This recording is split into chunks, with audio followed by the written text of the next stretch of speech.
Hello everyone, welcome to selection secure. आज मैं आपके सामने एक बहुत इंपॉर्टेंट न्यूज़ लेके आया हूँ जो कि आने वाले एग्ज़ाम में बहुत ही हाई चांसेस है कि क्वेश्चन पूछे जाएंगे।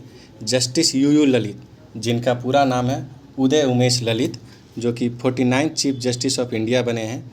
और ये मात्र दूसरे ऐसे जज हैं, ध्यान से सुनिएगा, मात्र दूसरे ऐसे जज हैं जो कि बार से डायरेक्ट सुप्रीम कोर्ट की बेंच में आए हैं। ये इनसे पहले कौन थे? अगर ये दूसरे हैं तो इनसे पहले थे जस्टिस SM सीकरी, जो कि 13वें चीफ जस्टिस ऑफ इंडिया थे 1971 के समय में। तो ये चीज़ आप याद रखिएगा। ये आप देख सकते हैं, ये सेरेमनी की पिक्चर है, उस सेरेमनी की। इनको शपथ कौन दिलाते हैं? तो प्रेसिडेंट दिलाते हैं, जो कि अभी कौन है? हमारे द्रौपदी मुर्मू जी। आगे का फैक्ट ये है कि आप उसको कहीं पे लिख लीजिएगा। इनका जो कार्यकाल होगा मात्र 74 दिनों का होगा। क्यों होगा? क्योंकि कॉन्स्टिट्यूशन में प्रोविज़न है कि हाई कोर्ट के जज का जो रिटायरमेंट हो एज है वो है 62 साल, और सुप्रीम कोर्ट के जज का रिटायरमेंट का एज है 65 साल।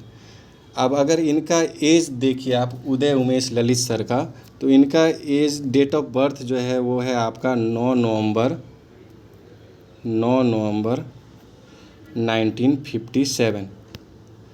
और इस हिसाब से अगर आप देखिएगा तो 8 नवंबर 2022 को इनका एज जो है वो 65 साल हो जाएगा।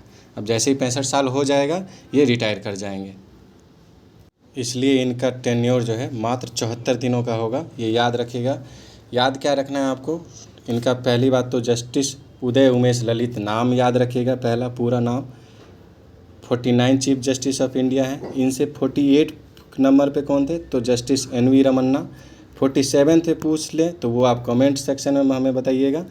और इनका कार्यकाल 74 दिनों का है, ये याद रखिएगा। और एक चीज़ ये भी याद रखिएगा, जो अभी मैंने आपको बताया कि हाई कोर्ट के जज का रिटायरमेंट एज 62 है और सुप्रीम कोर्ट के जज का रिटायरमेंट एज जो होता है वो 65 होता है।